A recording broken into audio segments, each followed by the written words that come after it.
My name is Olusegun Elemo. I'm the Executive Director, Paradigm Leadership Support Initiative, PLSI.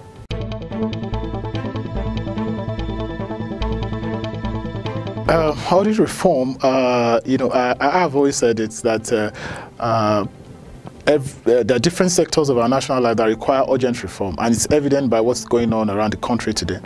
But one of those reforms that are required, urgently required, is audit reform, and it's to ensure that public finance now, continue to work more properly, more effectively, more efficiently, and more economically to improve quality of life for citizens.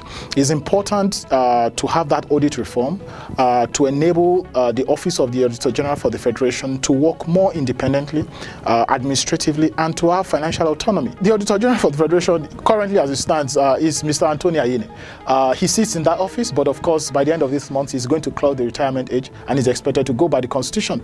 The President will then, has two options. It's either today, as we speak, to forward shortlisted names to the Parliament for approval, or to appoint, someone in acting capacity. But even if he appoints someone in acting capacity for that office, the president can only act for 6 months. Such important office, because it's the foremost accountability institution in the country, such important office should be limited by age. Because we believe that, for instance, if you appoint someone who is 59, it then means that he has only 1 year to work. If you appoint someone who is 57, it means that he only has 3 years to work. It shouldn't be. We believe that our office should be term-based. It should be tenure-based.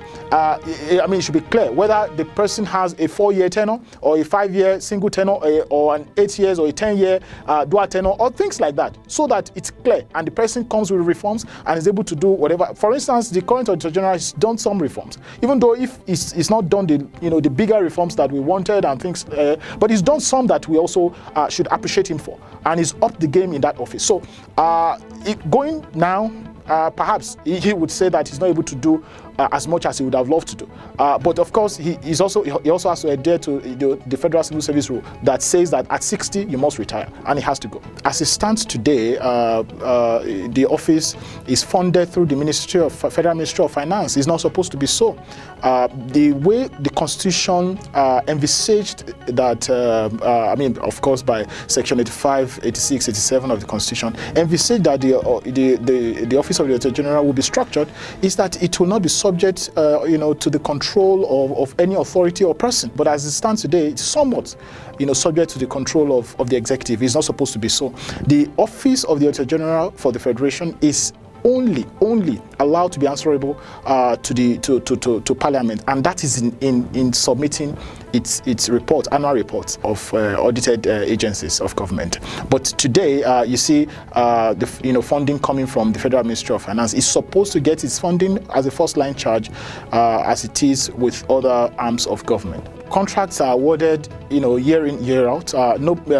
Many of those contracts, as you should be aware, as you are aware, are not performing properly. For instance, the Federal Minister of the Niger Delta recently, put it. There was a forensic audit that was ordered by the president, and that's because things have not worked properly in the Niger Delta over the last how many years? Close to 20 years now. He said, the Minister of Niger Delta said, that the agency has become a cesspool of corruption. Over 12,000 projects are littered around the region.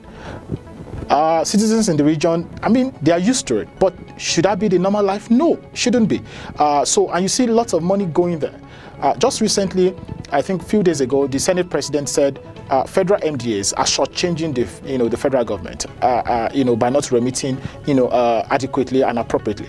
What does that mean? It means, revenues do not come into the Consolidated Revenue Fund as it should, and someone somewhere is shortchanging the government. And the way to curb all of that is to block. Plug those leakages. And I've always said that, yes, Nigeria has a revenue crisis. We need to up our revenue. We need to expand the economy. But more importantly is that in the immediate, while we are waiting to upping revenue and expanding the economy, in the immediate, we need to plug those leakages. We need to ensure that the little we are earning right now doesn't leak out, and then the little we're earning works properly for the people. As it stands today, of course, you are aware that the president laid before the National Assembly a few days ago a 13 trillion naira budget estimate for 2021. The question is, how do we ensure that that budget works efficiently, effectively, and economically to benefit the people? Are we going to come again? And you know, the Minister of Finance also said recently in his presentation, I think a few days ago, when he was she was presenting in the broader perspective to the budget, said, you know, some of that money will be borrowed. So if we are going to borrow that money to fund the 2021 budget, how do we then ensure that whatever we're borrowing is spent efficiently and effectively and economically? When the evaluating structure, the Office of the Auditor General for the Federation, is not going to be able to do its work more properly.